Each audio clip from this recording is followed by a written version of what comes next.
কেমন আছো সবাই? গত পর্বে আমরা শিখেছিলাম ভিলুকআপের মাধ্যমে কিভাবে ডাটাগুলোকে স্লট আউট করা যায়। আজকে আমরা শিখব এইচলুকআপ। তো তার পূর্বে আমরা জেনে নিই ভিলুকআপের মাধ্যমে আমরা পাশাপাশি কলামগুলো থেকে ডাটা স্লট আউট করি, আর এইচলুকআপ হচ্ছে পাশাপাশি রোর ভিতর থেকে বা উপর নিচের রো থেকে আমরা এইচলুকআপের মাধ্যমে ডাটাগুলো স্লট আউট বা ফাইন্ড আউট করি।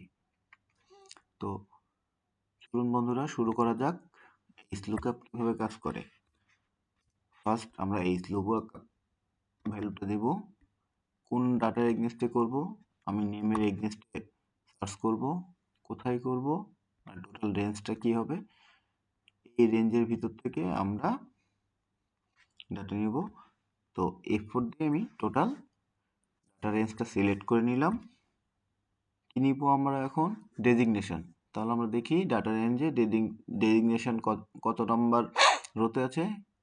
1, 2, 2 নম্বর রো। এবং আমরা ভ্যালু কি নিব? অ্যাপ্রোপ্রিয়েট ম্যাচ, তাহলে 0, ব্র্যাকেট ক্লোজ করে দিলাম, ইন্টার।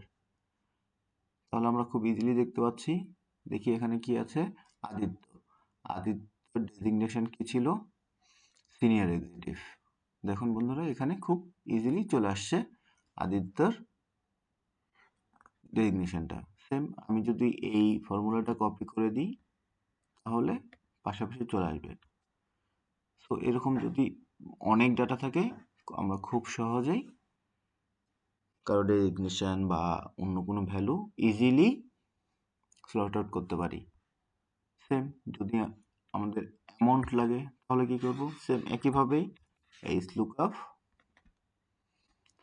নামের এগেইনস্টে যেহেতু আমি ডাটা নিব, সো নামের ভ্যালুটা সিলেক্ট করে দিলাম, টোটাল ডাটা রেঞ্জটা সিলেক্ট করে ফিক্সড করে নিলাম। এবার দেখব কি অ্যামাউন্ট, মানে অ্যাডভান্স অ্যামাউন্ট। অ্যাডভান্স অ্যামাউন্ট কত নম্বর রোতে আছে? 1, 2, 3, 4 নম্বর রো। 4 অ্যান্ড অ্যাপ্রোপ্রিয়েট ম্যাচের জন্য আমরা 0 দেব, ব্র্যাকেট ক্লোজ করব, এন্টার।